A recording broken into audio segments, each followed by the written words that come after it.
Excellent. Thank you, Jeff. I can feel the very sweet, quiet, gentle Jeff vibes. Hate recording. I second the compliment. Thank you. Oh, Jeff has a lot of Training wheels are off. lots of fans, as Mr. Earl. Okay, so today is September 18th. We are just about to start a DFM Data Core meeting. This is the steering committee, and we have with us Jeff Hurley, Michael Darden, Linda Getz, and Denise McCurdy. With that, we do have a quorum. Linda, did you say, or sorry, Denise, did you say that John was not able to join us, or he did not respond yet, or you hadn't heard? I have not heard from him. I've sent him Okay. Several text messages and emails because I know he has a calendar issue sometimes when they come in sort of wonky, but I have not heard back from him. That's fine. I know everyone is familiar with the antitrust policy, but just again to remind everyone that neither DFM Data Inc. nor its committees and activities shall be used for the purpose of bringing about and/or attempting to bring about any understanding or agreement, written or oral, formal or informal, express or implied, between and among competitors with regard to prices, terms, and/or conditions of sale, credit terms, or marketing practices. I really need to put that to some sort of a song. I think that would be A We wrap? should put a beat to it. Yeah. We could add a beat. You could wrap I it. mean, we might have to break it into like iambic pentameter or something like that. I'm sure you could, Michael. I'm sure you could. You don't want me probably to do that. Just saying. Homework assignment while you're driving up to the lake house over the weekend and listening to the thump of the road. Yeah. If you're so inspired. There will be a time you're called on the carpet to do it, Denise. Yeah. So I think you better practice. Hopefully, thankfully, I'm not driving the U-Haul. You missed that preamble, Linda, but Oh, okay. Carol and I just strong arm by ourselves a king size mattress in the back of the U-Haul. So yeah, he drew the short straw for driving the U-Haul. Sounds okay, guys. fun. So we have two meeting minutes. All right, first of all, the agenda today is to approve the meeting minutes. We've got really two documents. One is going to be longer, one is going to be probably short, and then the working group framework that we need to discuss. And then we do have some new business. So this is the agenda as it is set out. Do I have a motion to approve the agenda? Yeah, motion to approve. Second. Thank you. And the meeting minutes, we do have two, and I'm going to just put these both up quickly because I think it's worth sharing where we're at with these. This is the 11th, and this will be relevant in a minute, and you'll see why.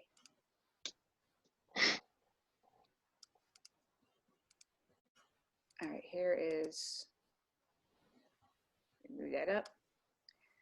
So on September 11th, we had discussed the license agreement and terms and conditions. We did not make any changes to that. We had agreed to change the utilization to operations working group. So I've made that change in the documents going forward.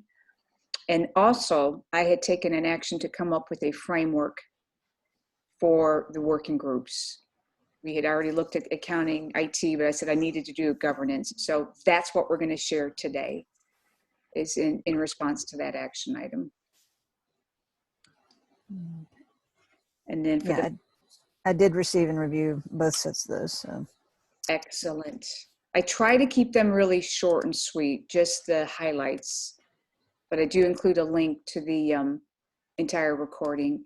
And this was the 14th. Of course, this was Monday. On Monday, we actually did approve of the license agreement. We just have a minor change we need to discuss today.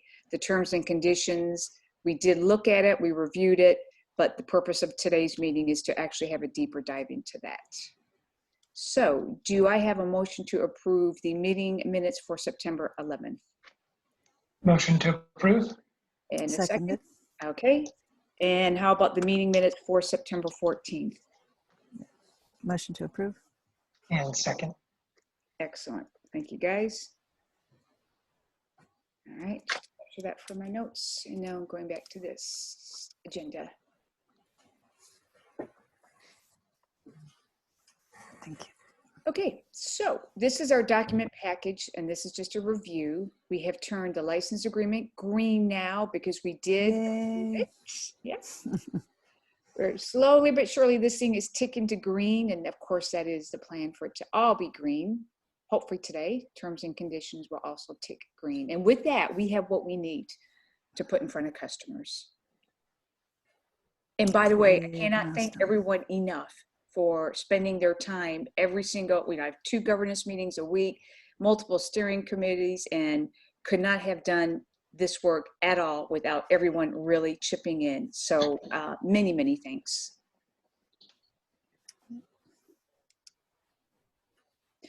This is the working group's framework. I'm actually going to do this last, I think. So I'm going to just stop sharing here, and I'm going right into the license agreement. Again, this is fairly short. Get that one up.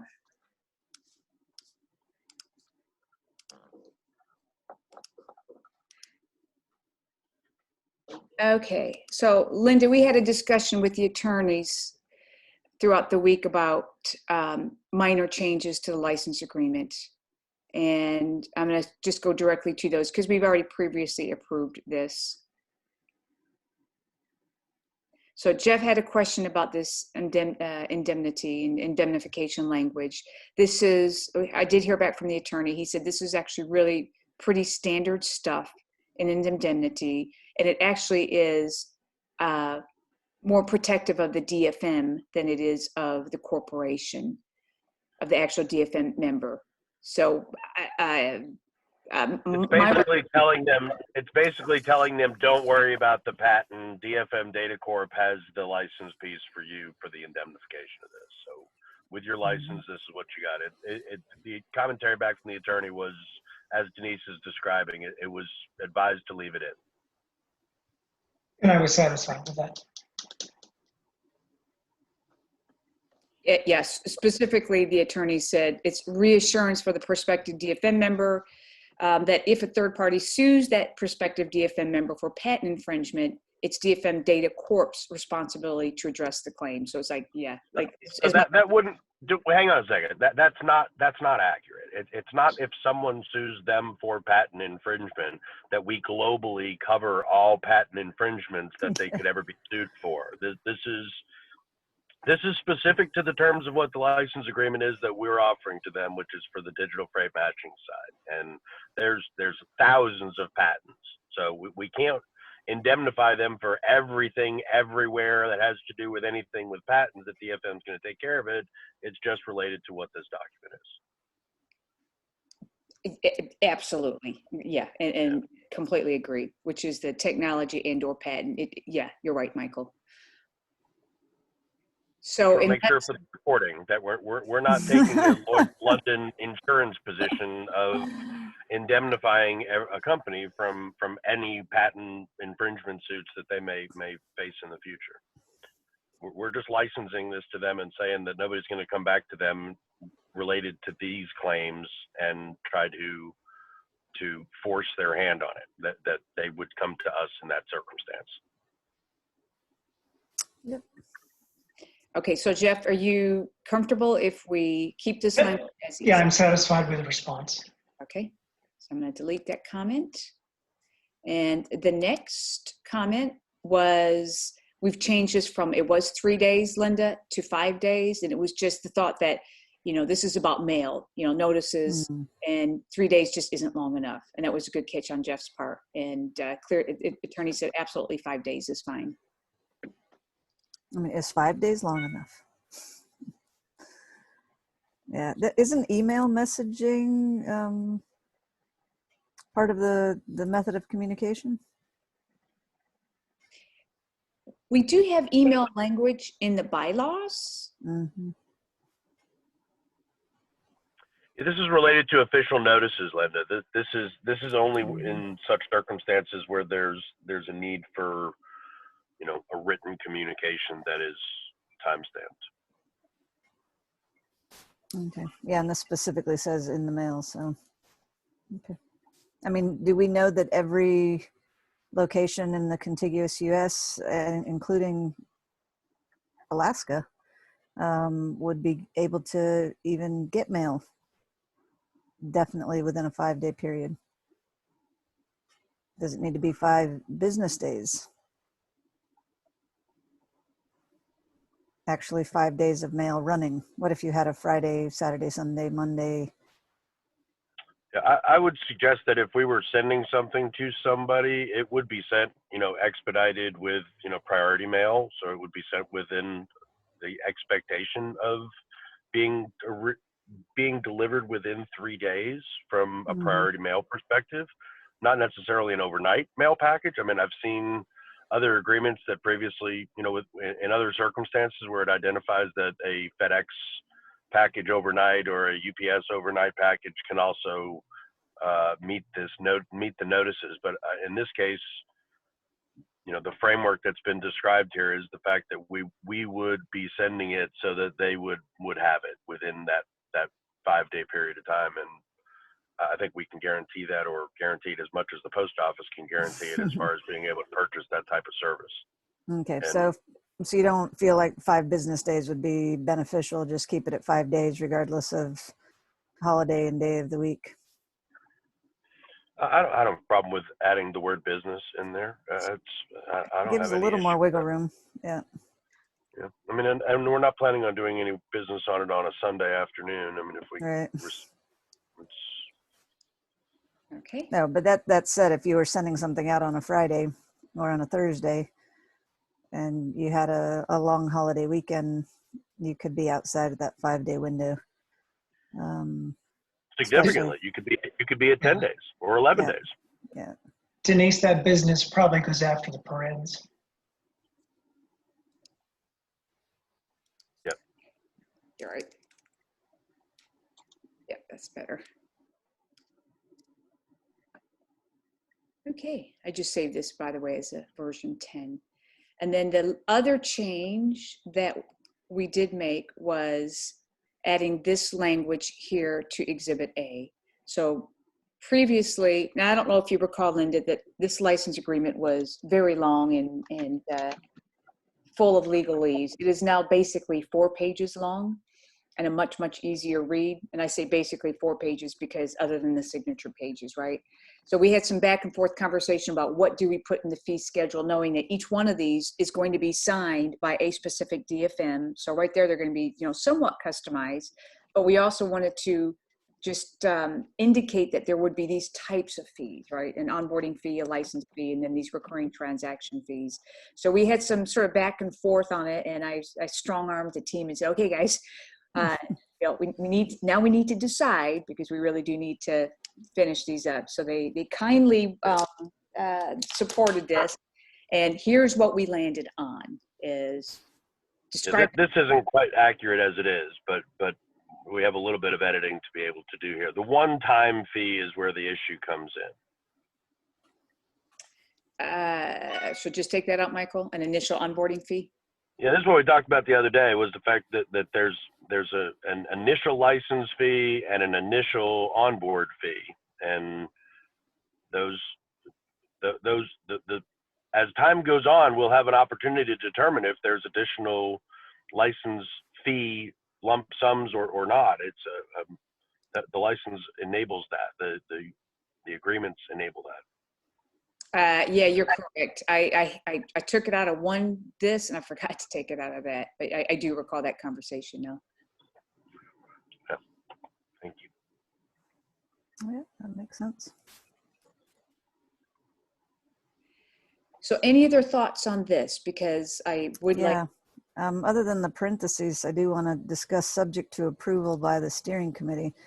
There should be a end parentheses, but also is and that, I wouldn't put that. I wouldn't put that either. Okay. I mean, I'm just saying from personal perspective, I don't see that it's the role of the steering committee to designate the fees. I think that's a business decision of DFM that's outside the purview, at least in this initial onboarding, until we have the larger ownership share of the DFMs in the company and they have a greater weight of the decision making. I don't know, it just doesn't seem appropriate now to have those fees be subject to the steering committee's approval. I understand what you're saying, but just to be devil's advocate a bit, we aren't going to have very many onboarded DFMs at first either. And sort of, how we had set it up was that the So DFM, Denise, just to be devil's advocate the other way, because we've had that discussion, but Mike Turner made a good point the other day with Dex, right? Of the fact that they may want to start charging that fee to their customers. They may want that recurring transaction fee to be able to be started sooner. yeah, but to me, this particular bullet wasn't necessarily about the timing of when we're going to charge or when they're going to charge. They're also willing to pay more.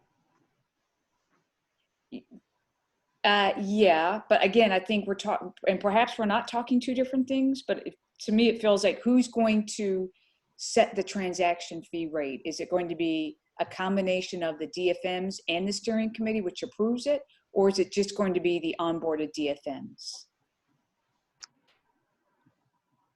Who sets the fee would be, and this is It's just DFM Data Corp. DFM, yeah, the corporation. It's not the DFMs. The DFMs have a say-so in the working groups, but it's not set by them. They have a vote. They have a voice. They have the ability to be able to communicate what all of the working group issues are, and we're putting this one in there as one of the first ones to discuss. But at the end of the day, DFM Data Corp has to be able to set the fee to make it so that it can survive as a business. This is a working group that's going to come to the steering committee. Steering committee is not going to agree to something that won't let the business survive either.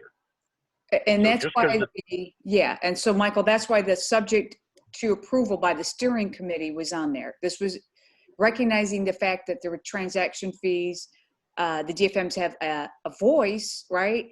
But ultimately, those fees would be subject to approval by the steering committee, which always. Yeah, so I would take reoccurring off of the transactions at the front. It'd just be transaction fees as established by DFM Data Corp.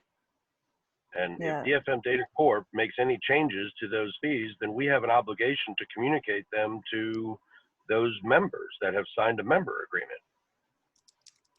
And then they have some steps that they can take.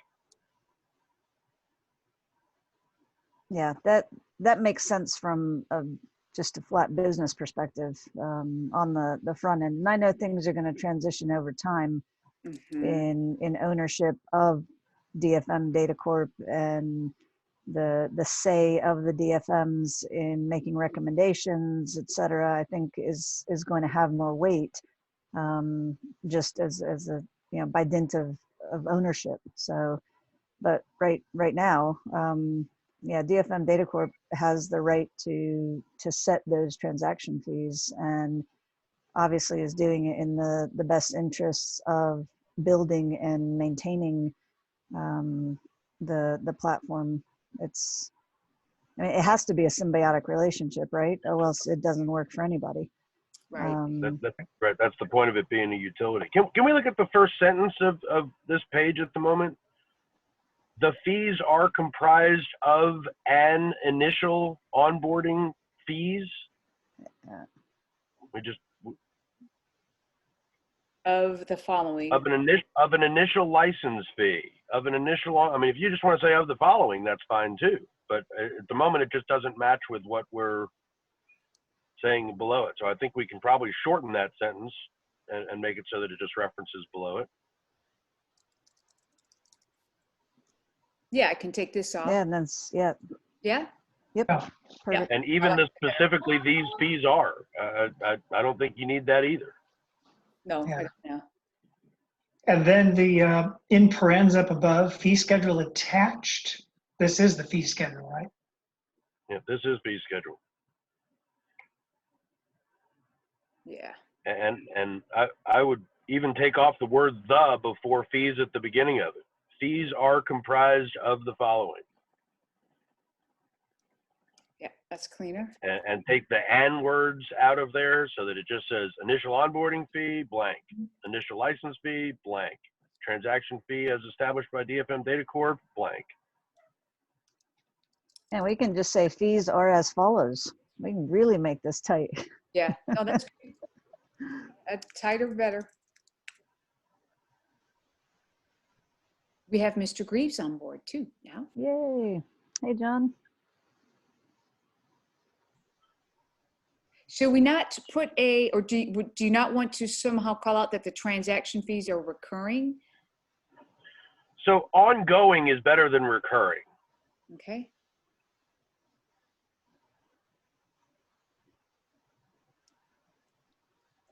Because there are really two different types of fees, right?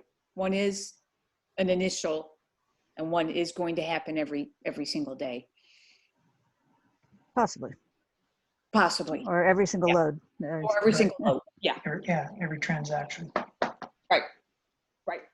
And has that been something that has been hashed out? Because I know we got some feedback saying that there were DFMs that didn't prefer the per load model. They preferred batch or time bracketed models. So we've gotten some good feedback, Linda. We've gotten some survey results that have come back, 175 or 150 survey responses that give us some value for this, but we've included the survey link in the article that's coming out at the end of the month. With a little call out box in the article that was looking for additional responses to it. So we're going to keep that kind of open for a while because the value of this transaction and the preference of the industry participants of being a percentage or being a flat fee is, I think we'd still want to get more data on it. Okay. There are some that we've had specific conversation with, and I'll tell you just briefly, the meeting that we're planning on having in Dallas, we're planning on walking through that survey with everybody in the room. Great. Because when we did it with one of the other providers, it was really telling that you could hear them thinking and coming to the conclusions of, oh wow, this is how this is going to work. It's going to be like this here. I mean, it really was telling. Good stuff. So our meeting in Dallas, we're planning on doing that same sort of event. Okay. Mr. Greaves, any thoughts before we move to vote this amended license agreement? I would take the last bullet point before John jumps in, the ongoing transaction fees as established. I would say fee. Okay. Hang on a second. This is John. Hey, John.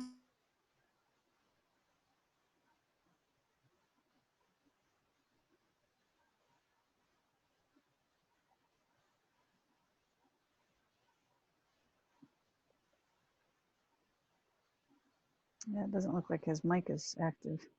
Okay. Yeah, he called. For some reason, I did let him in, but it wasn't showing that he was in. So I'm sorry, Michael, that was ongoing transaction. Was that, you said fee? Fee. Okay. Yeah, we're talking about having, one transaction fee, one fee per line item. Oh, I see. Yeah.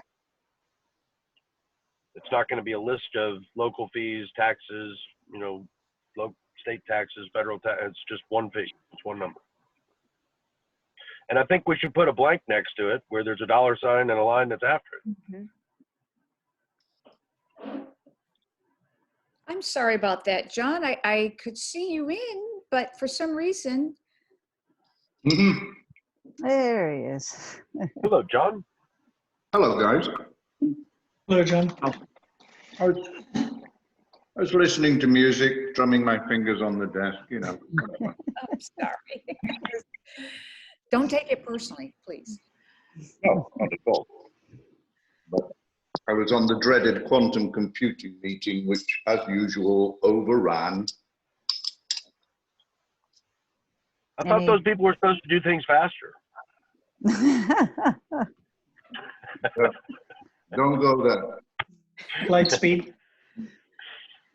Quantum speed. It's beautiful. Okay. All right. So do you want to, John, this is the same license agreement that we looked at the other day that we said we were going to leave Exhibit A pretty much blank, but we wanted to kind of stabilize it a little bit, and we've made it as lean as it can be for this piece here, and we've changed one piece in here related to the number of days for a mailing to arrive to somebody from 3 to 5. But besides that, everything's the same as what we agreed to the other day. And I think we were at the point of being able to bring that to a final adjustment, and you're right on time to be able to participate in that. If you need to or would like to review any of the changes before we do that, then this would be the time to do it. No, sir. I see and I agree. Okay, so motion to approve the amended license agreement. Motion to approve.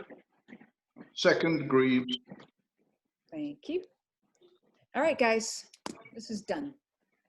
Hey, market green, market green, market green, send out a final. Yeah, everyone will get final copies. And I will also put just so you know, and Michael and Jeff know this, but now that you have your DFM data emails, and I'm happy to show you where this is in the Google Docs, but keep all the final versions in the PDF file, in a governance file, just if you ever need it. Or you can always just ask me as well, of course. That works too. All right, now we're going to go to the terms and conditions. And this is going to be the fun one. I mean, they're all fun, but this one's It is no more fun at I was gonna say- 2.1 as it is at 1.8. We have different definitions of fun. yeah. All right, here we go. I tried to use it to put myself back to sleep this morning at like 2:30. It did not work. So I don't know if it's a good document or not for, being a solid legal. Yeah. I get that, Linda. I can't do anything but be in violent agreement with you. Just for grins, I downloaded Apple's because they have their new iOS 14 software. I thought, I wonder what theirs looks like. I never look at their terms. I always just, like everyone else, I just click and go, right? I go, nah, this time I'm going to look at them. I sent them to the team. They're quite lengthy as well, in fact. Mm-hmm. Yep. Yeah, the thing that we have to do with these is get the font size down to a 3 or a 4. That way it looks very similar to all the other terms and conditions that are out there. Actually, that's a good point. These are not something they have to sign, right? This is not a DocuSign. This is just like Apple. You click and go. Yep. But we're going to have the positive expectation that everybody's going to do their due diligence and actually read the documents, right? Well, we've done our part to be able to read through them on this side. I certainly hope that they're taking it as seriously as we have. Yeah. Yeah, it was definitely better the second time around. So. Yeah, so who wants to go first? Because I do have some specific comments, but I will open the floor if someone has a specific concern. On page one. No, page 2 again. Okay, before we go to page 2, then, contributing member is any non-DFM having blah, blah, blah, as determined and invited by the corporation. But there will be some contributing member. I guess, So, Michael, the contributing members who are not specifically invited, right? The folks who are They will never come to this agreement. Okay. So the only ones that'll ever get here are the ones that are invited contributing members. okay, fine, then that's good. Yep. And then member voice is the name of the portal, means that certain web-based portal, I think it should be means that a certain web-based portal, I think. No, it's correct the way that it is, except for member voice should probably have a dash between it and an R for a registered trademark, and we should submit it as a name. Okay. I mean, we put TM after it, but it's a name, and if we're going to start calling it that and call it in different places that, then we should. Yep. Mm-hmm. Okay. And you probably want to put that TM inside the quote and do a replace sometime either later or in the near future to All right. make sure that all the places that it says member voice, it has that. Sorry, I didn't see that previously. No, that's okay. That's what this is for. Quick comment there.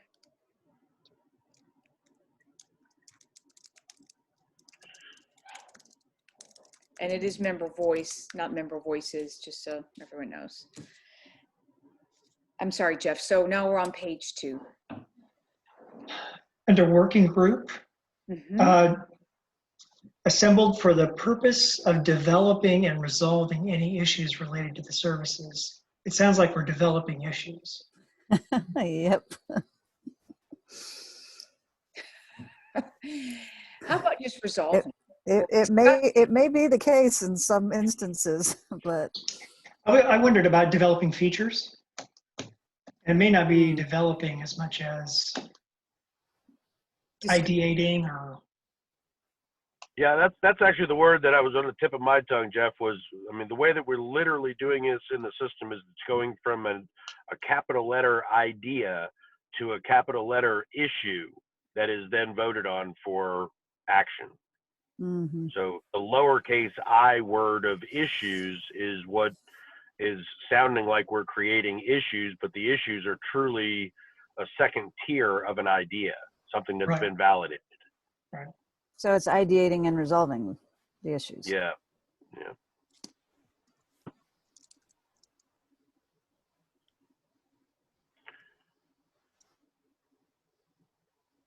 Yeah, I don't even know if resolving is right. And the working groups are truly, they're ideating and they're making us a recommendation. And recommending for the resolution of any issues? Or Yeah. how do you make ideating work for the pronoun?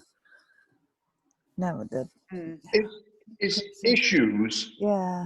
is issues the right word, or is it actually matters arising? Yep. So, John, just from a software development standpoint, I'm using the word issues in there, but like I said, it would be capitalized. So it would be a brand of what something was, as opposed to it being just, you know, as the descriptor of an issue. Then maybe, hang on.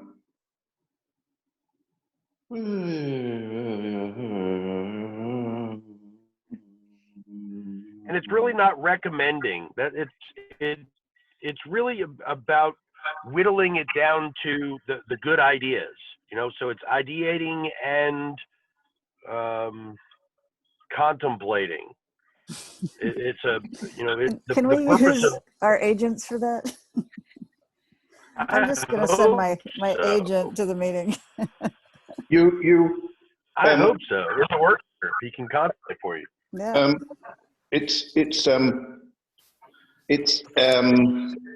Come on, John, come on, shape up. I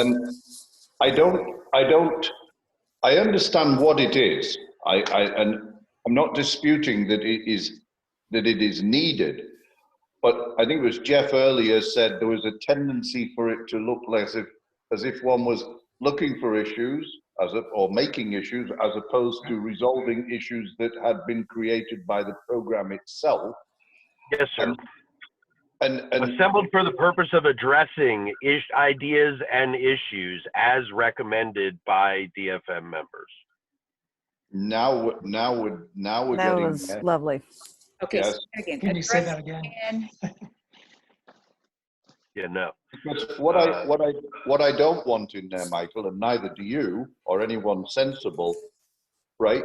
You don't want this to be an obligation under the service agreement to fix someone's idea of what's wrong, right?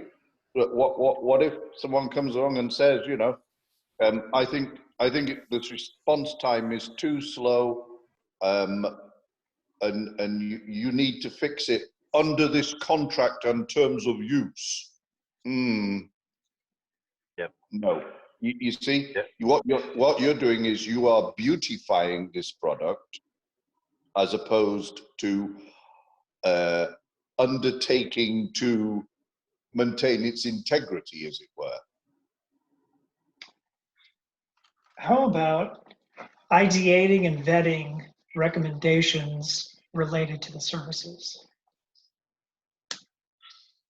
I'm I'm okay with where Michael went a moment ago. I just want to make sure that we've aired this issue about not leaving the gate open, but in fact closing it after each idea, and not be it.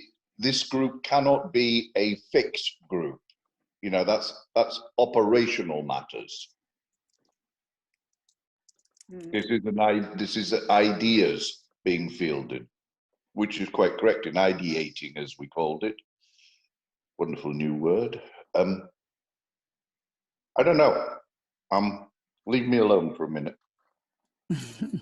Yeah, Denise, you can pull the recording, because the way Michael said it, I don't remember it word for word, or else I'd repeat it for you. But you could pull it from It the was recording good. and insert Yeah, it. if you pulled it from the recording, it's It the was right. super it's the right appropriate. language. Yeah. And John, you got me there, but it just put a note to grab it from the recording, because I said the sentence came to a clear conclusion. Yeah, you did, and I just couldn't capture it quickly enough, but I can definitely pull it from the recording. Okay. Page 1. All right. This has been changed to 21 years. Yep. John's recommendation at the last meeting, last Friday. Anything else on page 2?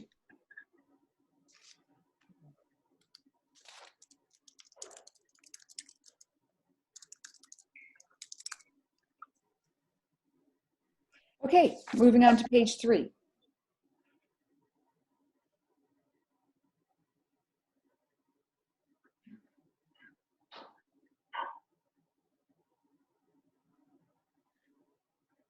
I had one question here. If there was a conflict between these terms and another agreement executed by the parties such that it would be impossible to abide by both provisions, this document shall not control. That's correct. Right, okay. The license agreement would. Anything else on this?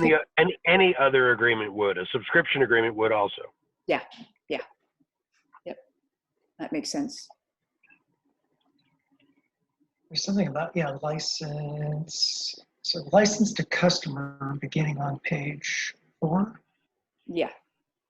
Second line, second to last word. I think it's to be effective of event date.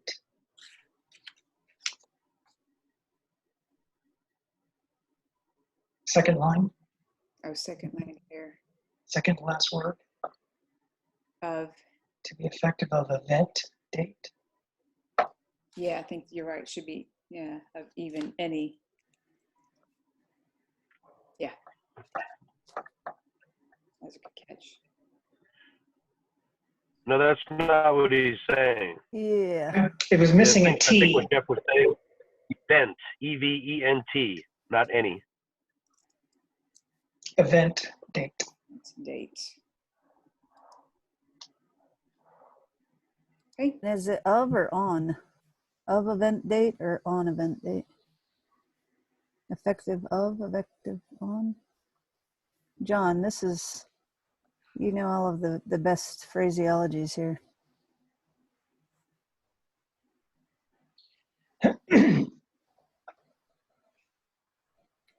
I'm glad you believe so. Firmly. I'm trying to find effective of, with the corporation to be effective on the it's not event date, is it? Yeah, there's something structurally weird about what this is saying. Yeah, I'm right there with you. I think making and entering into that certain licensing agreement with the corporation to be effective, to have an effective date herewith. No, to have an effective date. Let's start from there, right? Effective date of execution.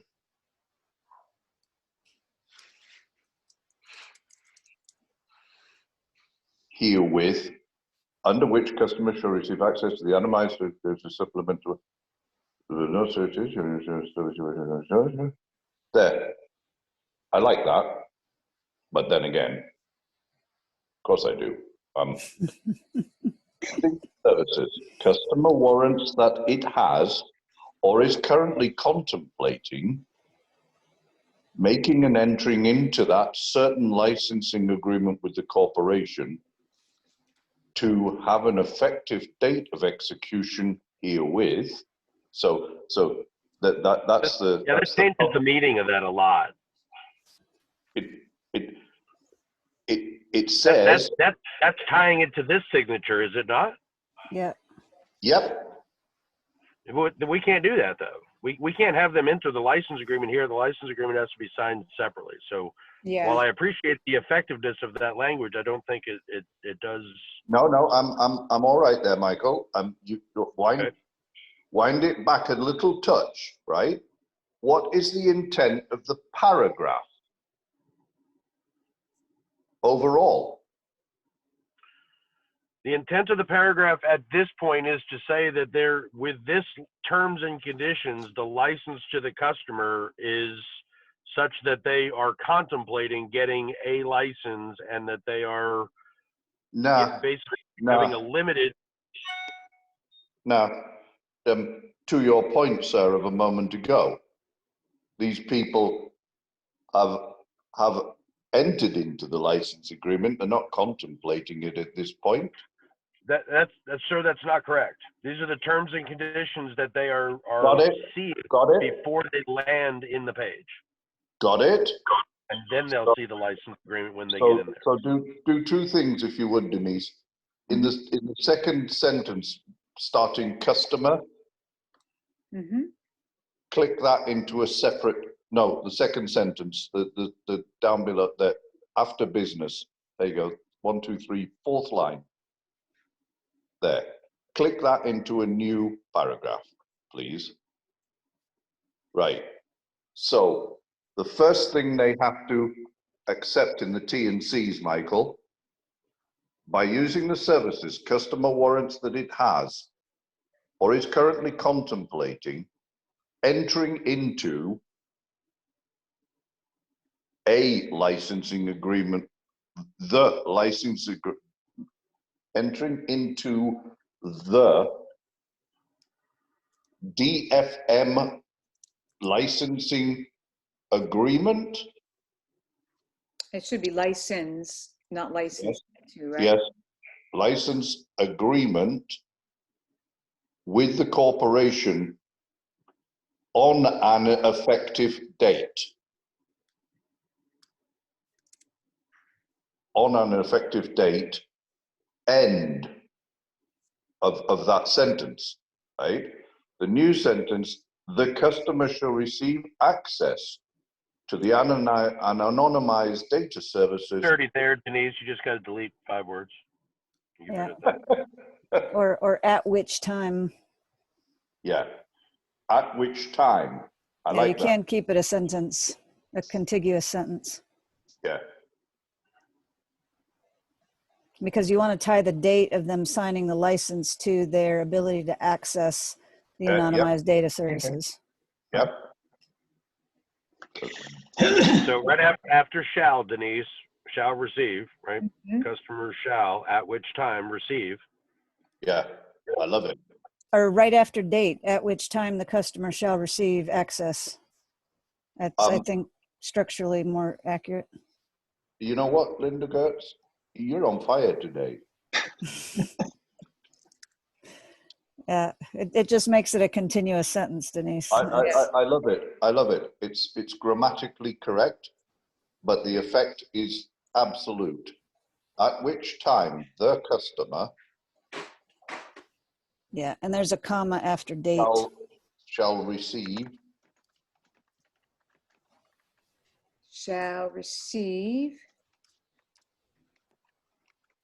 access to the anonymized data services provided as a supplement to operate its business.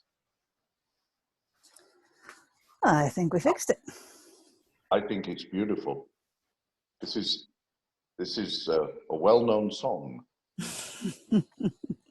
Poetry in motion. Denise is going to be making several parts of this into some type of musical rendition. So, oh, you mean DM, the famous Georgia rapper? Has a ring, doesn't it? Yes, it Yeah. does. you got this, Denise. Yeah, so I will make a global change. Anywhere that I see licensing agreement, it should be a license agreement. Because we don't actually call it licensing agreement, and it's not, the license agreement is not actually in the definitions as well. And I think it should be. Especially if we're going to be referring to yeah. it as a global change. Yeah, I'll make a note to add that. Okay, well done, team. Anything else on this one? Which is really page 4. Yeah, I know we've moved it around a bit. So I do have a question on 6. Royalty free. So this is them licensing stuff to us that is related to the cleansed data for doing purging. Yeah, I'm real comfortable with 6 these days, really. Yep. I wasn't initially, and the changes we've made to it have made me very comfortable with it. Okay. Now we know that it doesn't speak to any further solutions that we may offer in the future, like co-brokering. We're clearly aware of the license that the corporation is receiving for this piece, or is being warranted to it, and I think, I mean, we've certainly discussed it further, but we did make a change a month ago that this was not going to have co-brokering per se in it because of the claims that are in the license, and there's just nothing to rethink about it. It's the discussion that took place on it was reference to the claims that were in the patent, that claim 6 references 5, which references 4, which references 3, which references 2. So therefore they would have what they need to be able to have for this. So I think it's good, but certainly if we need to have more conversation around it, we can. I think it's absolutely fine. It's consistent with what we said, and we all enjoy looking at license agreements and T's and C's in the future. So we can just put that on our fun list of things. Our fun read list, right? Our weekly. Let's read some more terms and conditions together. Because this one was fun, I know. Okay, nothing else on page 4 before I move to page 5. All right. I found a typo on page 5, services down here. Customer acknowledges and agrees that the services and our design just are designed, so that and needs to come out.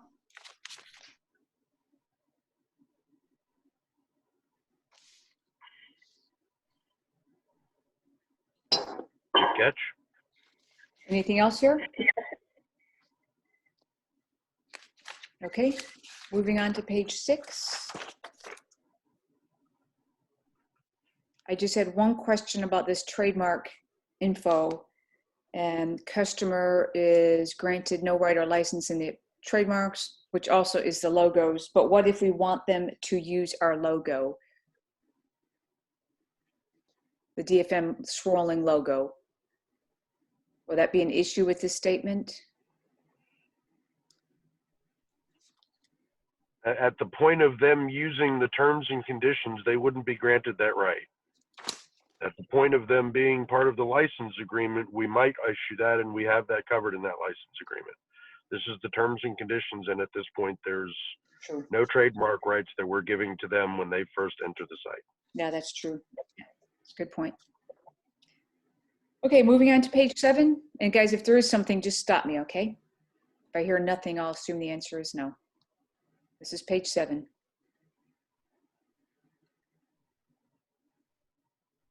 Linda, are you comfortable? Yeah, that's what I was just looking at C. All cleansed data. Didn't we go to the all delivered cleansed data in other places there? Because see, halfway through we said that has, once it's been delivered to the customer, but up at the beginning, we're not designating that it's delivered cleansed data.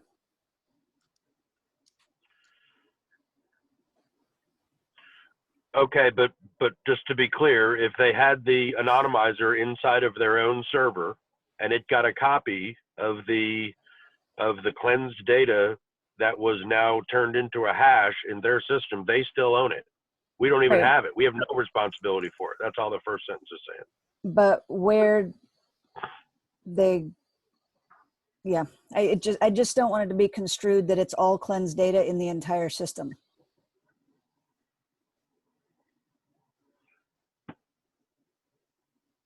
I mean, that sentence would need to say of the customers at the end, if it were to be fully accurate.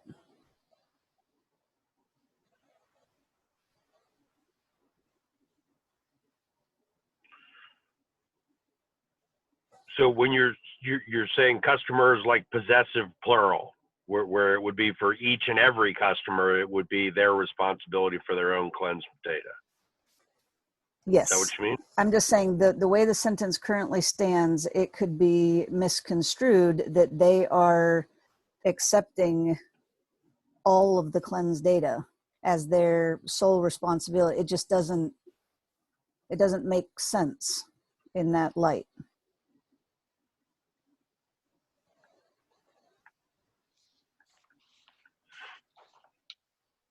Do you have a recommendation beyond the S apostrophe that we've discussed? Yeah, I'm Or not do you sure. think that- I would I prefer. mean, what I would do is before I did any more cleanup on this, I'd go back up above and look at what the heading is that's above A, B, C, D, because Okay.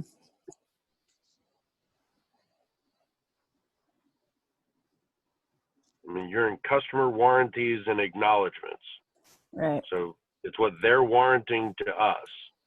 Okay. You scroll back down, Denise. Mhm.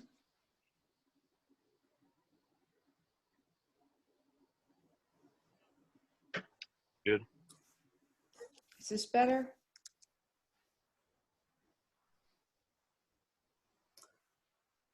All their cleansed data. I just took all out because all sounds Yeah. a little too.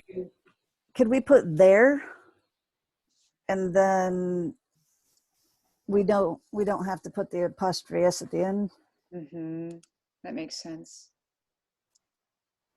Customer understands and accepts that their cleansed data is their sole responsibility. Does that?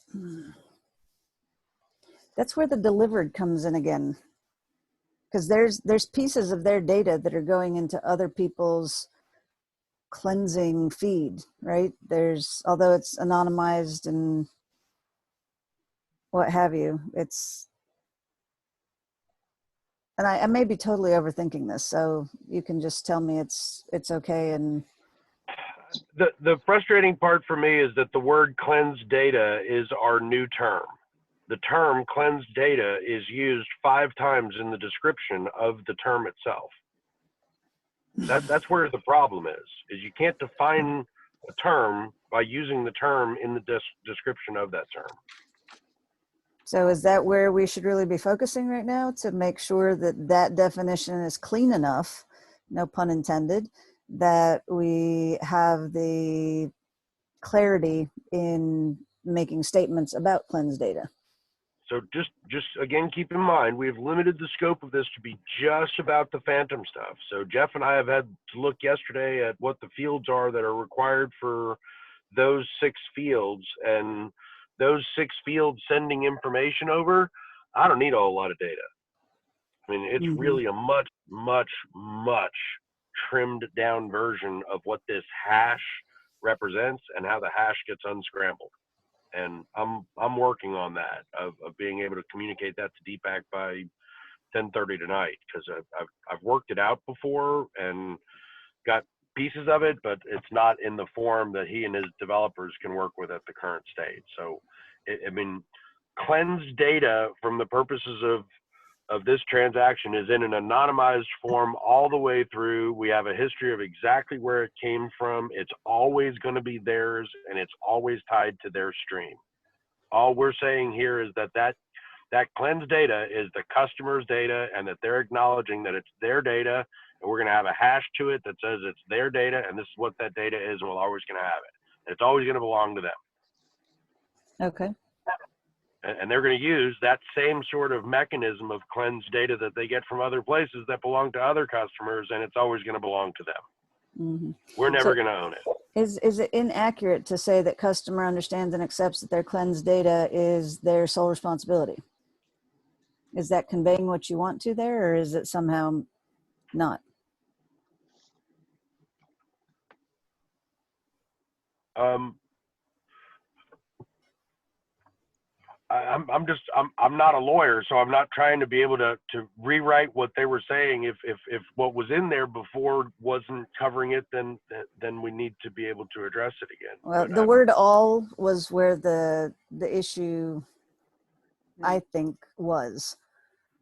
Because when you're talking about your system and you say all cleansed data and you limit it to a single customer, I think it's an issue. But I'm not a lawyer either, so I'm just trying to parse the words. Yeah, and I think that's why the word was in there as all before, because from every customer, the data is anonymized from the moment that it's in their server before it ever gets to us. It's all cleansed data. None of it belongs to us. This is truly I mean, I brought up this, thing with the fable before of the stone soup. That's basically what we're saying right here is this offering it's stone soup.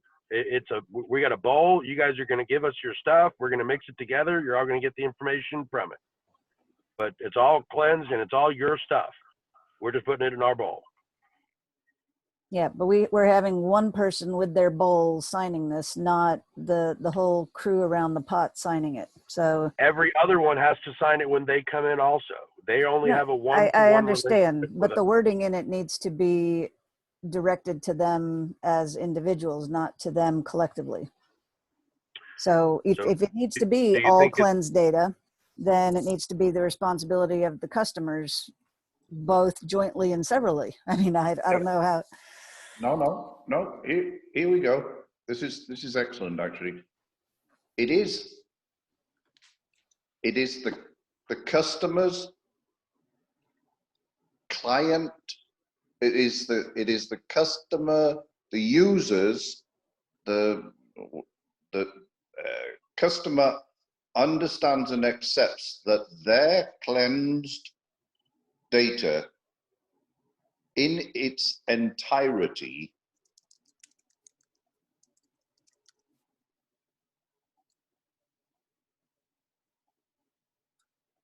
I don't. Here's where I'm at. And accepts. Customer understands and accepts that all cleansed data. Back up at the beginning there. That no, that in fact, take out their all. Right. That cleansed data in its entirety is their sole responsibility. Ba-bum. If they are given the cleansed data, this is Michael's point, then they are in the classic Darden stone soup. But if they're only in, Campbell's condensed tomato, then this is their tomato. Yep. Because you see, you were right, Linda. You see, it said in effect that it was in the party of all parties instead of the party of the first party. So this is because this T and C is actually conditional to each and every member, Michael's point, right? Then each and every member individually but collectively accepts responsibility for cleansed data in its entirety. To Michael's point about they get loads of cleansed data from all sorts of places for all sorts of reasons. Well, here's another one. Just as long as you know, DFM Data Core has nothing to do with it. Not our problem. And it further says in here, you know, that we expect our members to be able to act on their best behalf, but we're not responsible for their behavior in the ecosystem, right? So, I mean, Absolutely correct, Michael. That point was made a long time ago, and there's we're not here to resurrect commentary, but to bury it. That looks good. Right, let's go down the page. Do we have anything else on this page? That was a good catch, Linda. Like I said, you're on fire today. You must be Georgia Wakey Day. It really was listening to this a couple of times, you know, above 2 times speed. I think that's what it was. That's brutal. Denise, I saw the same thing in this private information number 1. We talk about co-brokering again. Yep. Oh, yeah. We dealt with that terminology. Yeah. I'm going to take that out. Yeah.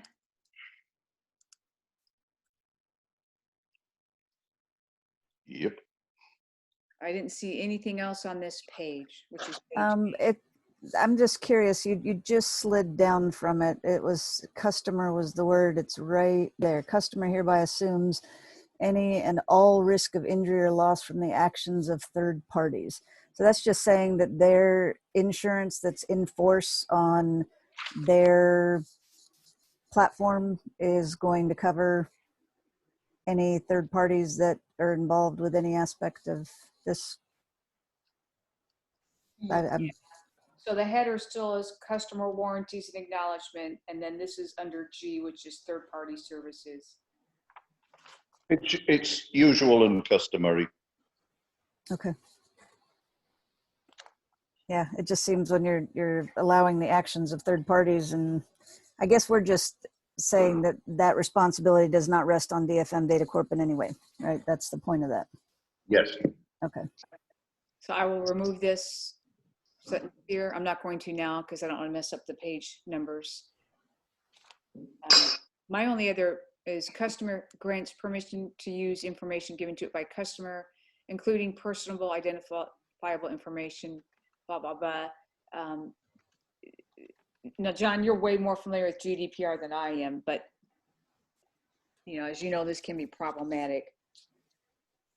But if it's usual and customary language, then, you know, it is what it is.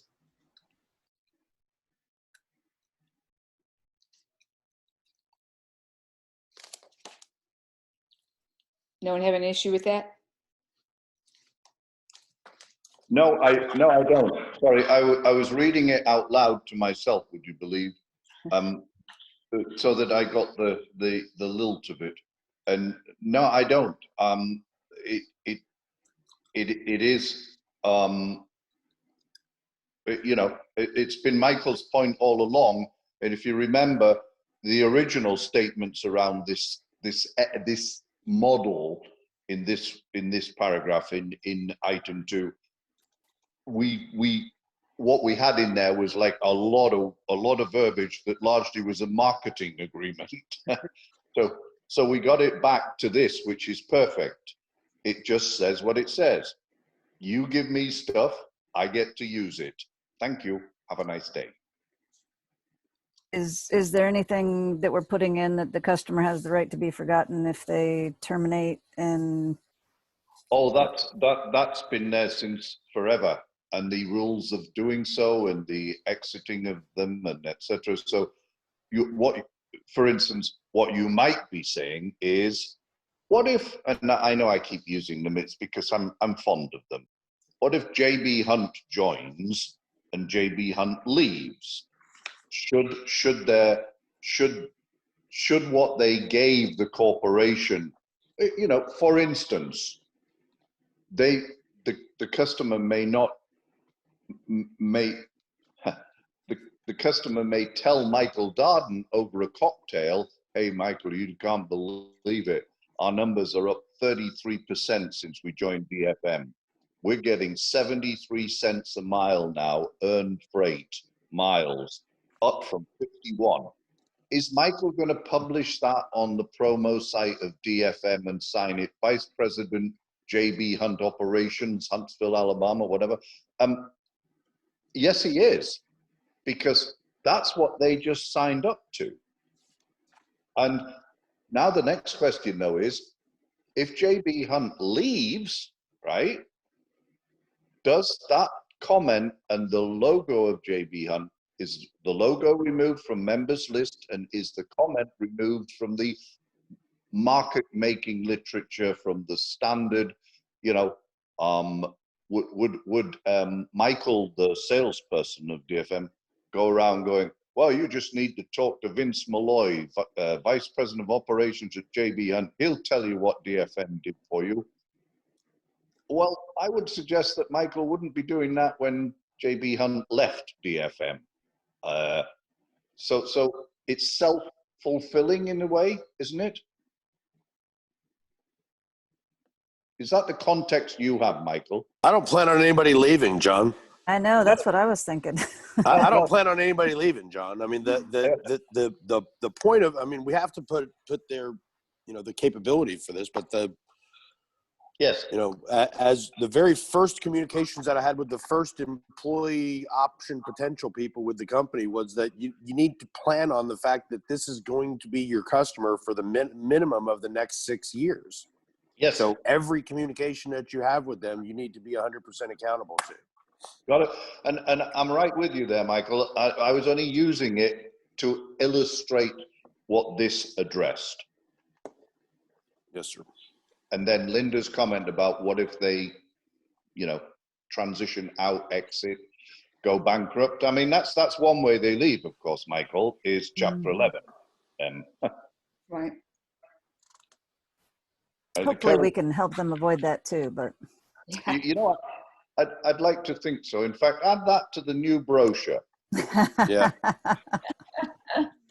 Avoid transportation bankruptcy in Chapter 11. Sign up now, DFM. All right. So this call can now not be shared with the marketing team. Oh. They'll take that as steering committee guidance. No. Okay, guys, thank you for that. All right, so moving on to page 9. Any thoughts on this? Any concerns? None whatsoever. It is Boilerplate. it is. I mean, you know. It's evidenced by being capitalized throughout. Yeah. Yeah. Go ahead. Break my heart. Move on. Thank you, John. All right, the antitrust policy, just as a reminder, we moved this into the T's and C's. This has previously been approved. Yes, it has, and it's perfect, and it's, yep. All right, moving on. Confidential, now Section 8 was also pulled into the T's and C's from the older version of the license agreement, several versions ago.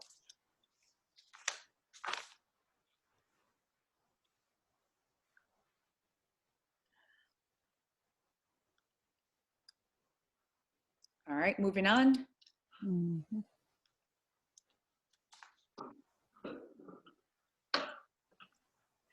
One thing I did catch is, now I'm on the top of page 13, the business or needs of other DFM members, but we're not mentioning contributing members here. Sorry, I don't see where you are, Denise. Right, I'm sorry, right here. Right here. I see it now. Yep. I should have highlighted that.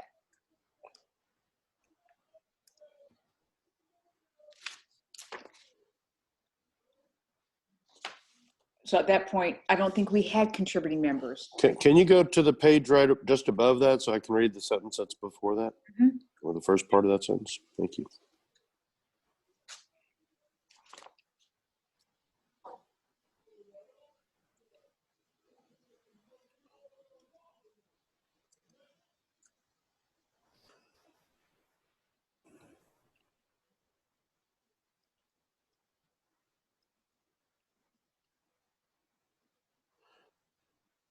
And your recommendation is after DFM members, you want to have DFM contributing members added there as well, that they should be, those are people that they should be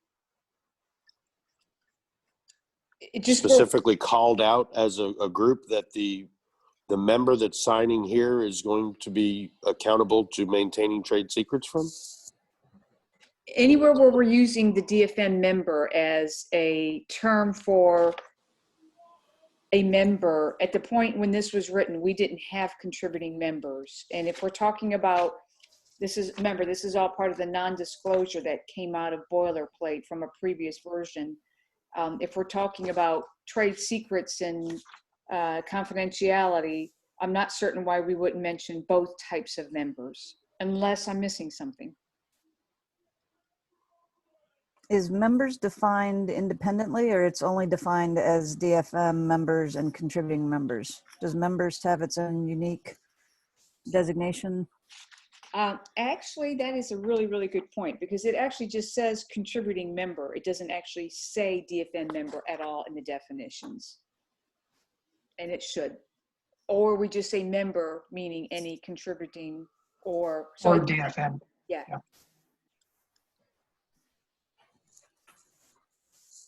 Yeah, that is something that needs to be clarified and for the document as a whole, I guess. I think I need to add a DFM member definition in the definitions, which is in section 1, because there is a contributing member definition. Right, and once you do that, you could put a member's definition that says DFM members and, right? And then we can just take out DFM, and every time members is used, it's understood that it applies to all members. And that leaves us open if we add other membership classes for whatever reason down the road, members can still apply as an umbrella, and then we can just add the definition for the new member role in the definitions at the top. So that makes perfect sense to me.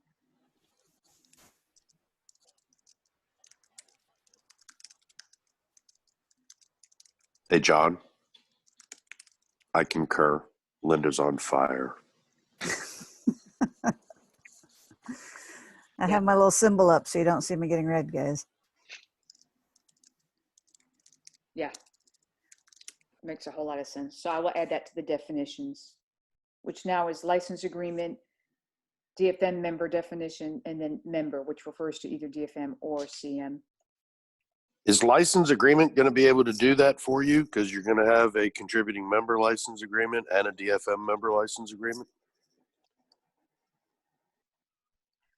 Do you need to do that the same sort of way as we just did this? Probably, yeah, probably do, because there's no definition for license or licensing agreement. I know, and they're both going to be there. I mean, they're both part of they're the dual path that they can go down. So That's a good point. Yep. For both versions. Okay. Yep. I agree. Okay, just made a note to do that. Anything else on page 13?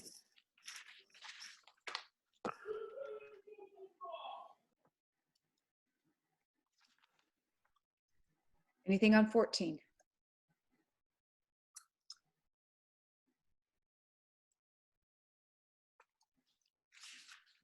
Anything on 15?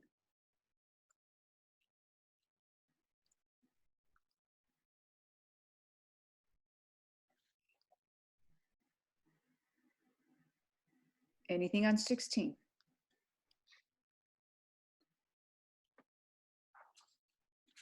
Okay.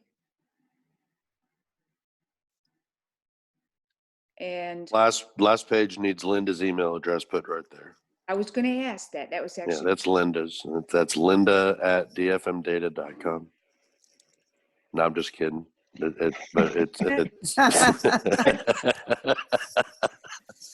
I was wondering when you were going to crack on that one. Yeah, it's just support@dfmdata.com.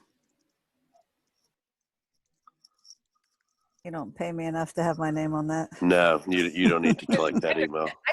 I thought you were serious, to be honest. I was like, okay, okay. I tried to play it off really well for a minute there. You Wasn't did. gonna last very long. She's secretary. Oh, okay. She was waiting for a motion to approve.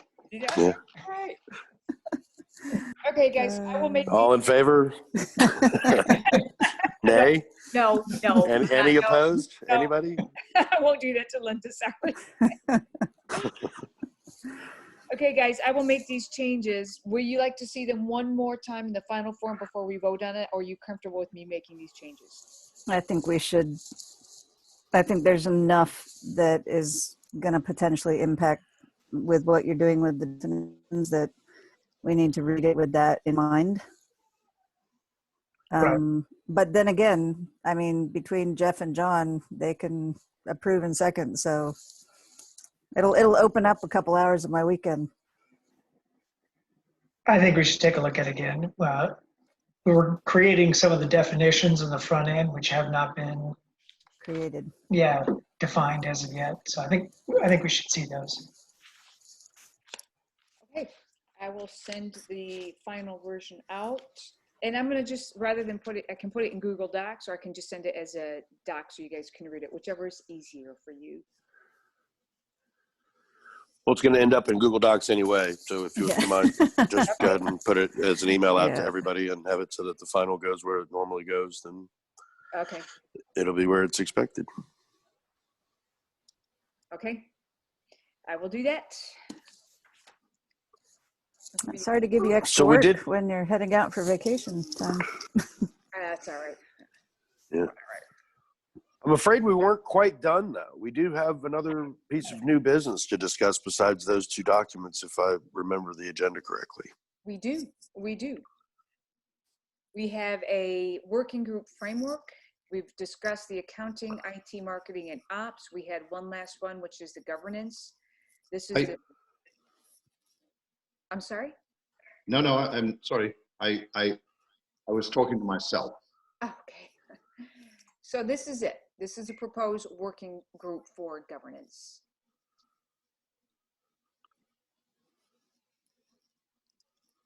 Mm-hmm.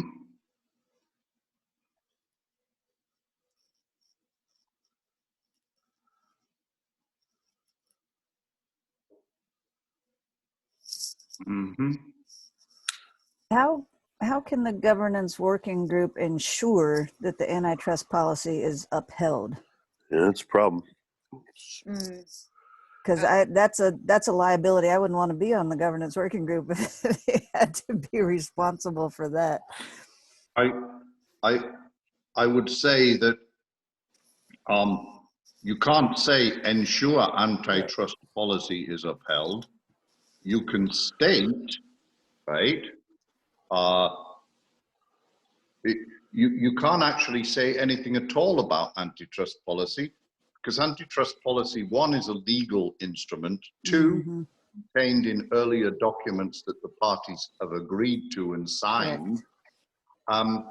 So I understand that in truth, if you are talking about governance per se, antitrust is of course an essential part of governance, but even when you go to standards meetings, don't even go there.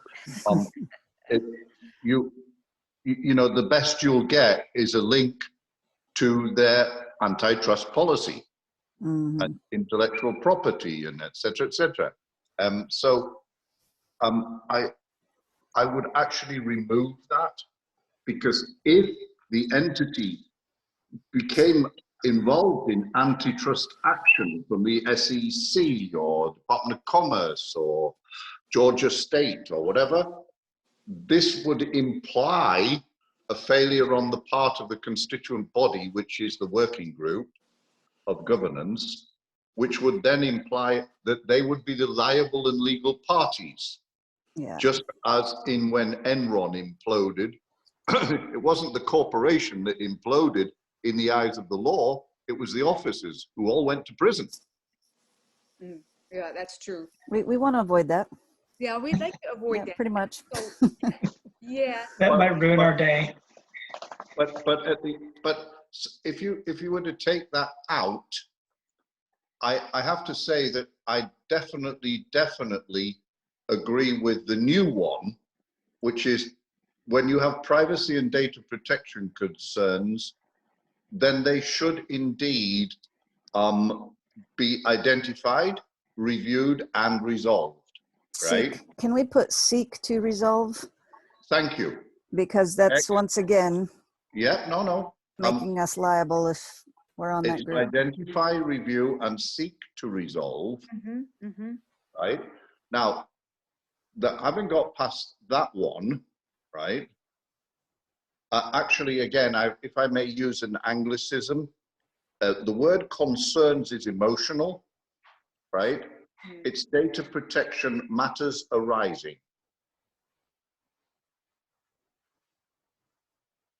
Matters, and identify. Instead of concerns.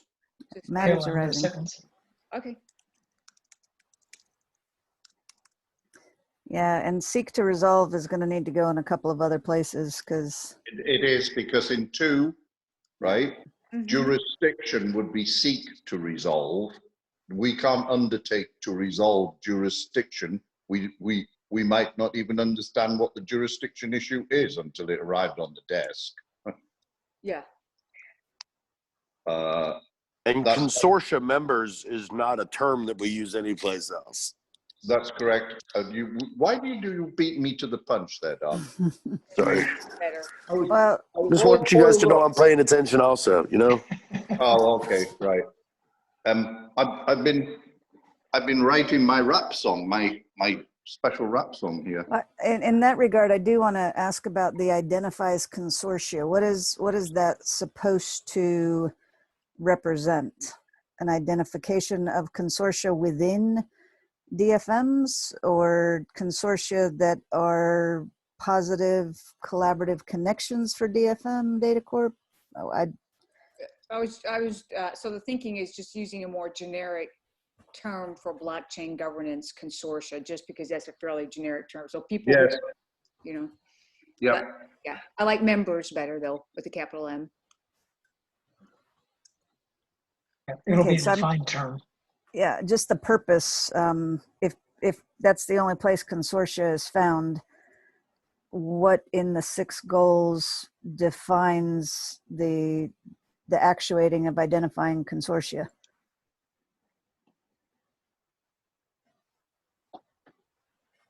If we remove consortia for members, though, we've made it a bit more defined, members being both CMs and DFMs. Does that alleviate the confusion around the term consortia? Because I'm fine either way. Yeah. So am I. You see, review and seek to resolve jurisdictional Yeah. matters arising from members, not for members. So you see, you can't, when you're seeking to resolve, you can't have 4 members because you're not seeking to resolve, then you're actually going to take it off their hands. You're reviewing and seeking to resolve jurisdictional matters arising from members. Can you give me an example of what one of those matters might be? Yeah. Yes, for instance, if for instance, there was an allegation by a number of, or by a member, that another member was illegally operating in their state, right? And that DFM should act in a way that that was not possible for them to upload in Georgia. That would be an example that may arrive quite quickly. The very essence of digital freight matching. Remember when we spoke of this matter long before we were called DFM and dressed up in pretty clothes, we spoke of the issues arising from cross-state trafficking and how really, as well as digital freight matching, legislative corrective action is very much needed. Mhm. Right, but they also need data to be able to do that, and that's kind of the point of this, right? That- Is that if the data is Yeah. available, then it can help to drive that legislative action. That is correct, Michael, and that's why I believe we are that cart, and we are indeed before that horse. So, but at this time, we are a cart without an horse. Hopefully the horse is waiting for us on a ranch in Texas, right? Oh, Denise, can you look Horses, briefly yeah. at the Denise, would you mind looking at the working groups that were proposed for the other areas also, so that I can read the purpose that was on those as well? Yeah, so this is the purpose for all of them in a page. Yes, which we thoroughly washed out some weeks ago.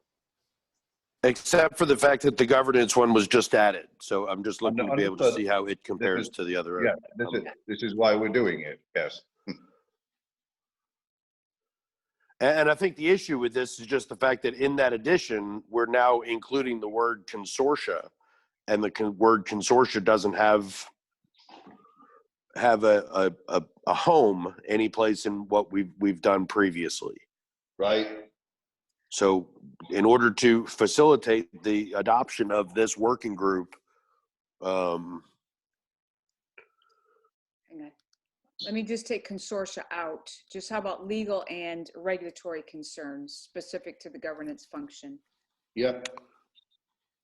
so I think you could probably put the word members between identifies and legal, and then you've got the answer. Mm-hmm. Mm-hmm. Yeah, I like that too. I like that better. Members. Because that is plural possessive. Mm-hmm.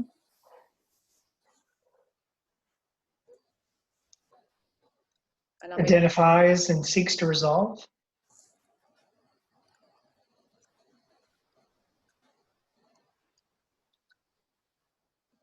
I can certainly add that.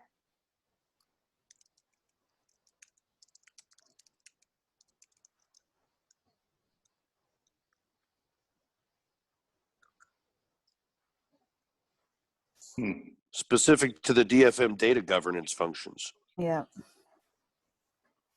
We don't want everybody coming with every law that they have on the books for. Yeah.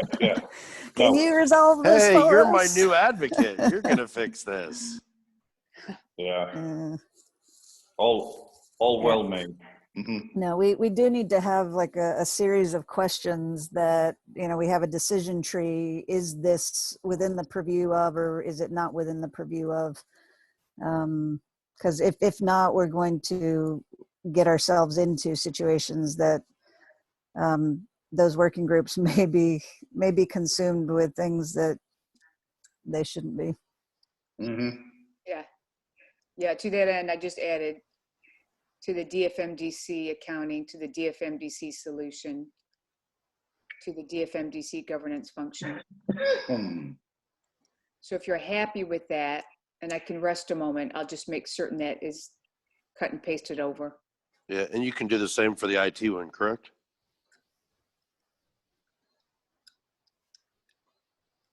Mm-hmm. Yeah, owns the integrity and performance of the DFMDC solution, responsible for uptimes and SLAs of the, I can do it again then, DFMDC solution, yeah?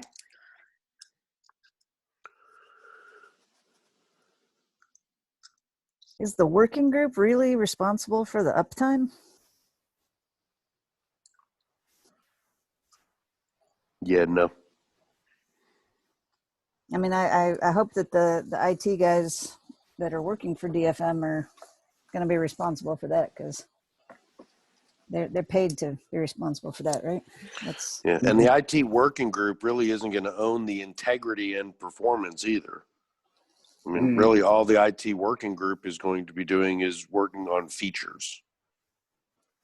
Owns the addressing of new feature and functionality as requested by DFM members. Mm-hmm. I Can thought, we go away from owns to identifies and make it more, well, It's Before- more consistent. Yeah. Before we do that though, guys, when we had the conversation before, we said the operations group, which is Jeff, was going to own the performance and the feature set. This is where we added feature set last time. And IT was about the actual performance of the solution. It's about assessing the actual performance and making recommendations as to how to improve it or to resolve issues of the performance, right? It's not about owning the integrity of it. They don't have access to own the integrity of it. So assesses, I like that. The integrity and performance of the DFMDC solution. And then What does integrity mean? well, it just, is it running the way it's supposed to run? Isn't that performance?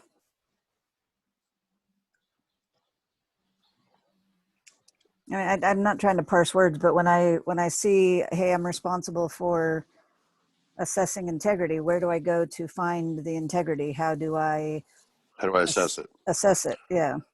Well, to me, integrity is more about the security of it. Is it locked down from a? And maybe security would be a great word to put in there. Yeah, we can do that. And performance is just sheer uptime, right? You can have something performing and still have security breaches, but yeah, Right. I think that's right. I think that's better. And then we can take out responsible for uptimes because they can't be. Okay, I'll make certain these changes filter over.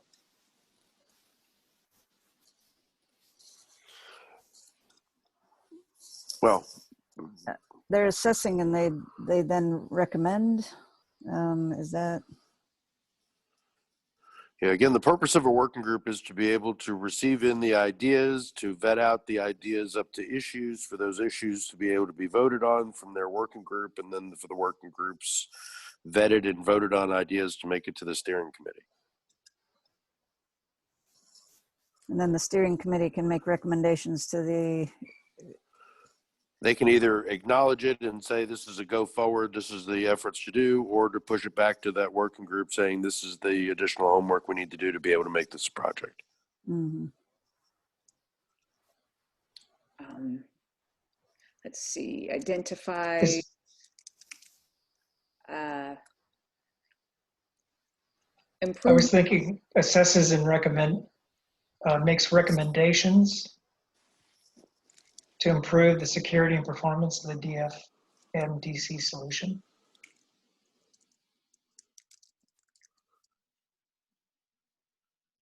That sounds very positive, Jeff. I like that. Thank you. I like that a lot. All right, so I think there's still another round of scratching out and rewriting of the bullets on the other working group framework pieces, just because of the way that we're zeroing in on the way to describe the purpose with the voting rights on each one of the options that we have here. So I think so too. I would suggest that you take the updates that you've got here, Denise, and have them so that we can redistribute them as a document for sharing and editing purposes. But there is, I think, one other issue that was on the agenda that I want to make sure that we have time to be able to discuss before everybody has to run for their weekend. I already canceled my 2:30, so got Thanks a few for that. more minutes. Yep. Okay. So the new business, Michael, I know this was one you wanted to add, so did you want to speak to this? Yeah, so we've described contributing members as being those people that are going to be able to come to the landing page of the website and be able to sign up on their own. And if we liked what they do and we think that they have great value for the service or could be contributing to be able to help in a working group, that we could invite them to be an invited contributing member. And an invited contributing member would be able to participate in a working group, but we really hadn't considered the fact that a contributing member might want to be able to be an equity holder. Mm-hmm.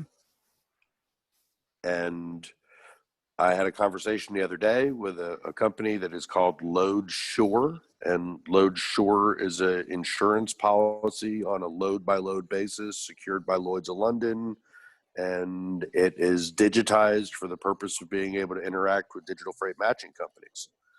But he doesn't do any digital freight matching, but he could really change the equation of a filtering of capacity when you can identify someone who doesn't currently have the proper insurance for a load, but could be given a waiver or could get a rider for this specific load that opens up the capacity in a way that it wasn't visible before.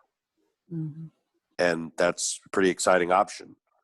And as such, he and I came to that conclusion on the phone yesterday that it would be really cool for us to be able to do that together, and that he'd be fine with being able to have it so that that was some level of a revenue stream for DFM Data Corp, for, you know, transactions that were being matched that way, where policies needed to be written on the fly, that they could do some sort of a remuneration back to us. But more than that, I was thinking, this guy's been in the business for 15 years. I mean, he's got DHL background and 10-4 background, and you know, really super credentials for participating. And he saw the opportunity yesterday as well. I wouldn't be surprised if he sees more of what our business offering is for digital freight matching companies, that he wouldn't want to have a seat at the table.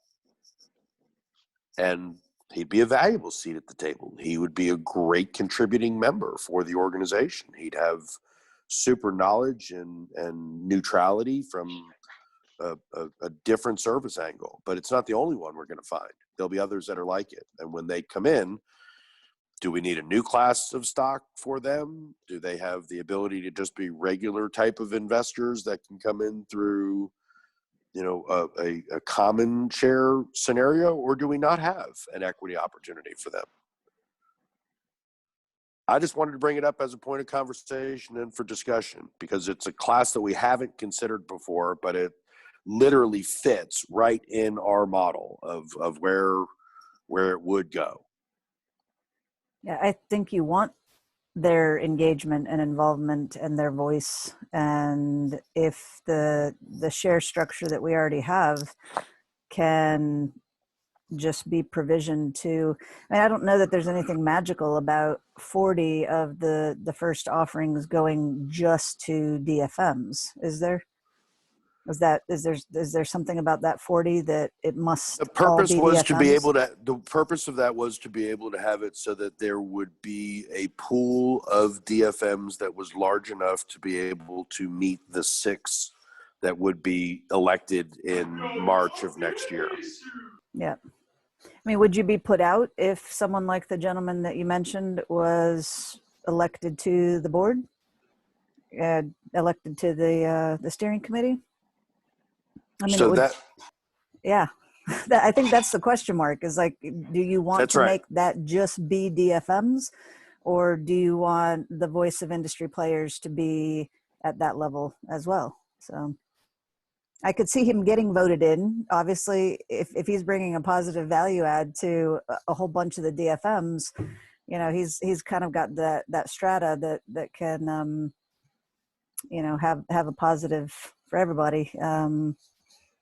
You know, I guess maybe there could be a limit put on how many non-DFMs could participate in the steering committee if they were. You could use the NED route, please say more about that. non-executive director. So basically, the person may or may not have some involvement in the company, but as a director, they're there because they bring a value to the board or to whatever.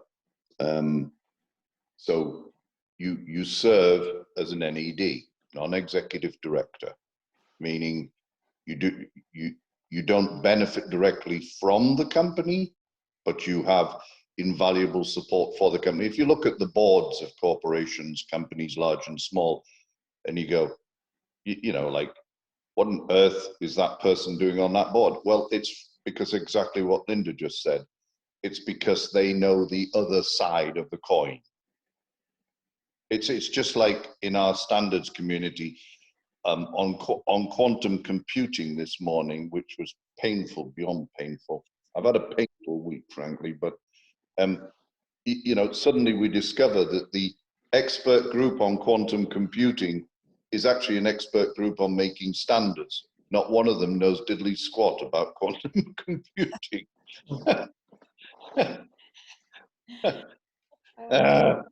Can another option be they're just one of the ones by invitation of the board to serve on the steering committee as a contributing member? Yeah. We've already defined That's that. already an option. Yeah, That's yeah. no problem. We can do that with him, no problem at all. But I could foresee from the way that the conversation went that he's going to go, so how do I play? Mhm. And I got to have an idea of what that looks like. That is not in conflict with dealing with any of the DFMs as a utility, but is with the ability for DFM Data Corp to be able to help leverage its position in the consummation and execution of the transaction and the identification of capacity, that if it can assist in modifying the conditions with a rider of an insurance policy available on demand across marketplaces, that would be of great value. Yeah. You know, I think, Michael, this is where you make money. You're the founder. Sell some of your shares.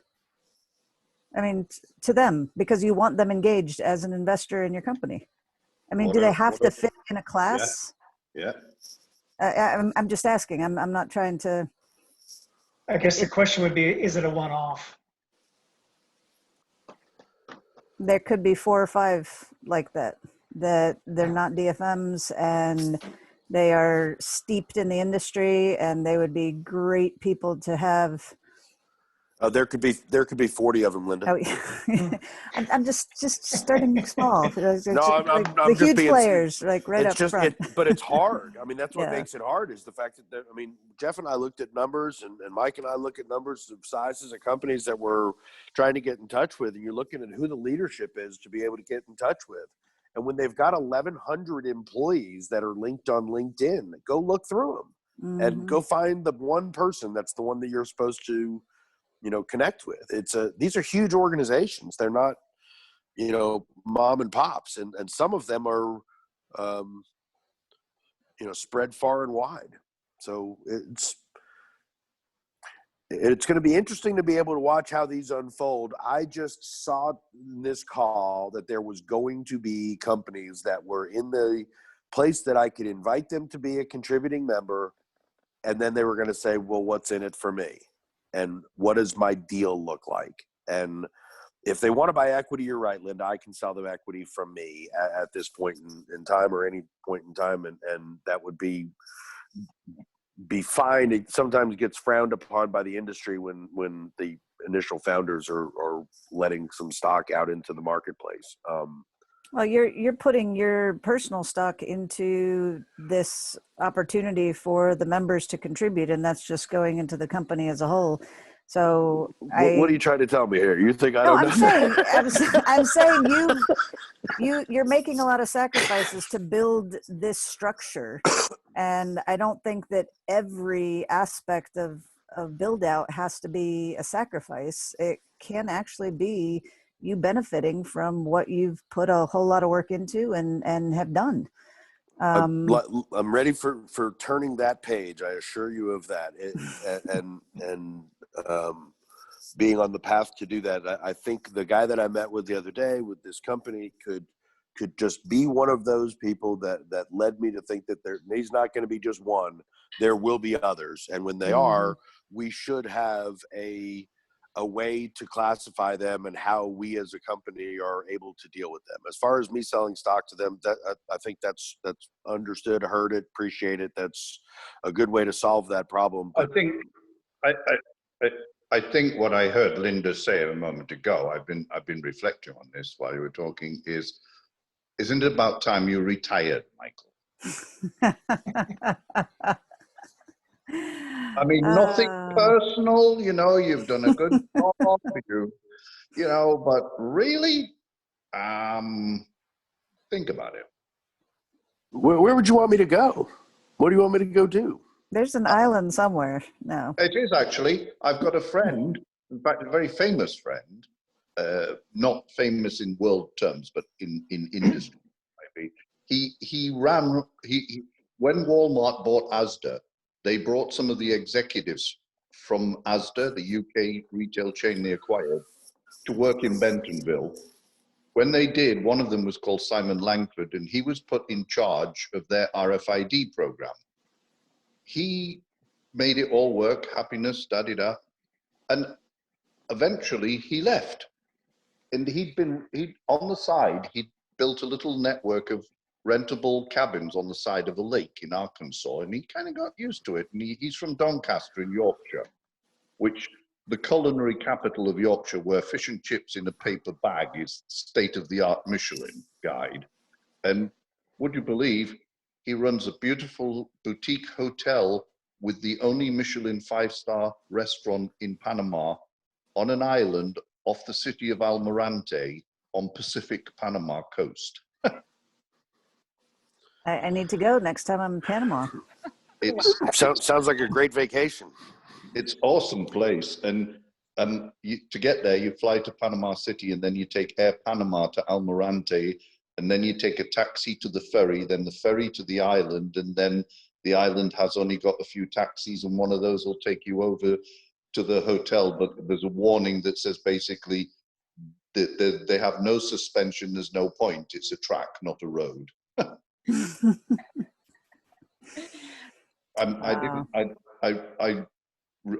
Sorry, I used up time, but I only wanted to make sure that we all understood the direction that we're giving our leader.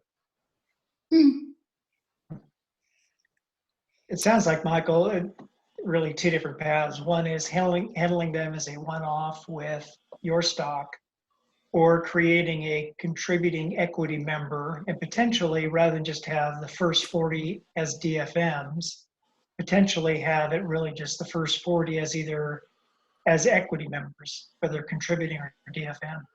Yeah. So I wonder, is there a change to be able to do? I mean, if they're an equity member, do they get an opportunity to be able to participate in the steering committee, whether they come from a contributing side or whether they come from a DFM side? Yes, because if they're a contributing member who's invited and they're a equity member, both of those, and I've got this up, can actually join the steering committee. So it's actually pretty similar, those two classes, if you look at it. The difference is that there's no transaction fees for a contributing member because it means they're not a DFM, right? So I'm not certain why we could just say a contributing member also has the option to purchase equity.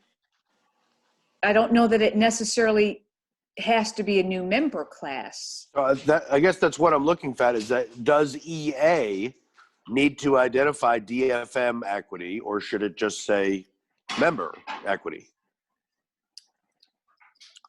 So see in the blue area at the very top of the screen, I do, but the difference is that a DFM gets to vote for their DFM members on the steering committee. That's sort of important. And also they will have transaction fees. But that's what we were just talking about, was that these people would be basically doing the same sort of qualification. And that's why I don't know if it's a different class. Right.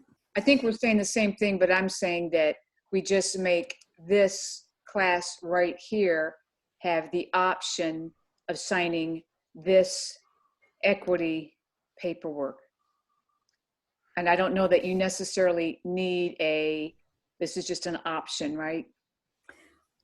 Doesn't it fix it by just taking DFM out from in front of there and removing first 40 DFMs, just removing DFMs and just first 40 members? Well, then you have to change okay, hang on, I've lost anyway, you have to change the transaction fees. There will be no fees, right? If you're a non-DFM, then this does not apply to you, the transaction fees. Mm-hmm. And your voting does change. If you're a DFM member, you get to vote for your DFM members who are on the steering committee. If So you're aren't you glad we're having a conversation about this? Mm-hmm.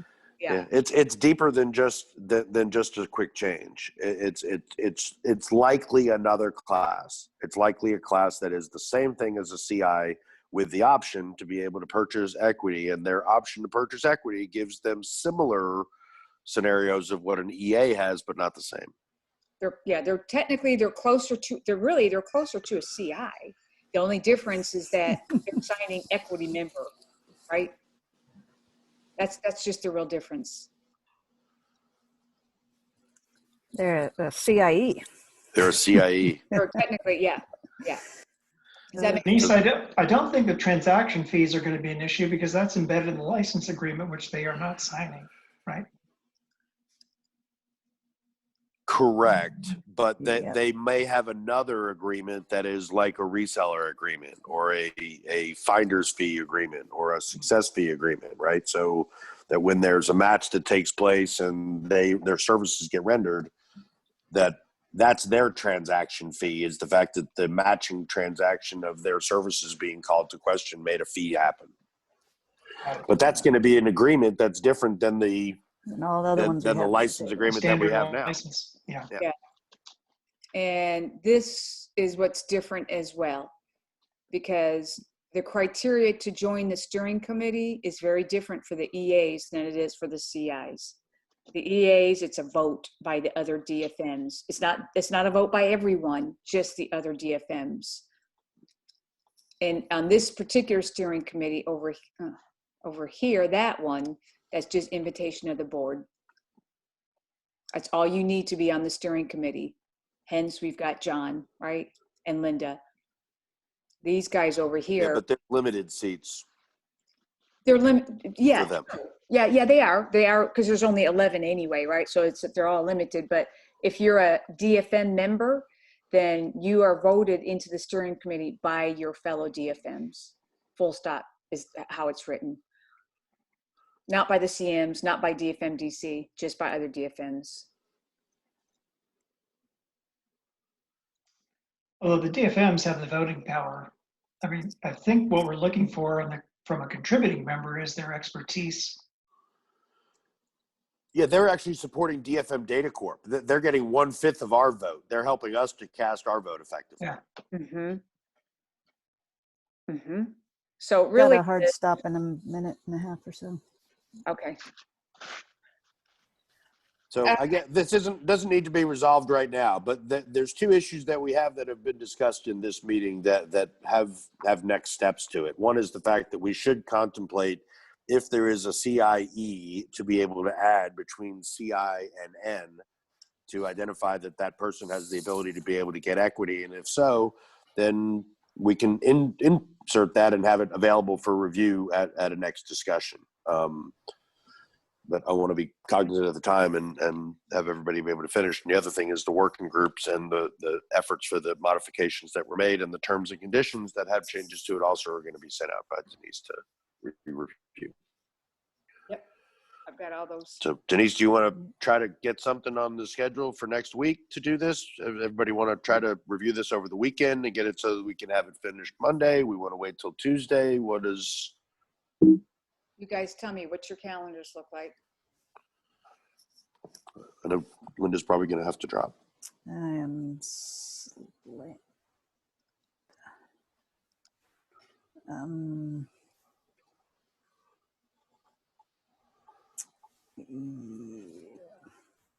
Monday, Tuesday, Wednesday are slammed for me. Thursday's my first.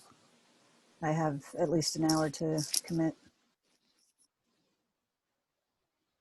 Is it possible for us to do a vote on the terms and conditions? I can get those out to everyone. We can do an email vote for that because that is more critical. Sure. Yeah, the framework is something we can do at a later date. And I think we can do the contributing member with equity at a later date as well. I'll add the fact that on the 24th of next week is when I'm supposed to get the next review or next piece of paperwork back about the accredited investors. Okay. Okay. So if we scheduled the next meeting for either the 24th or the 25th, which the 25th looks better for me. Yeah, I can do the 25th. The 25th, we can do 1 p.m. again. That would be our standard time for steering committee. That'll work. So Yep. I think we should do that and try to be able to get the T's and C's so that we're just initialed off on beforehand. I'll do Thanks, that. Linda. I'll get Good. that. Thank you, Awesome. Linda. Yeah, Thank you. Thank you, Bye, Linda. guys. Have a great Meeting weekend. adjourned. Okay, guys. Thanks, everybody. Thank you. Thank you. Take care.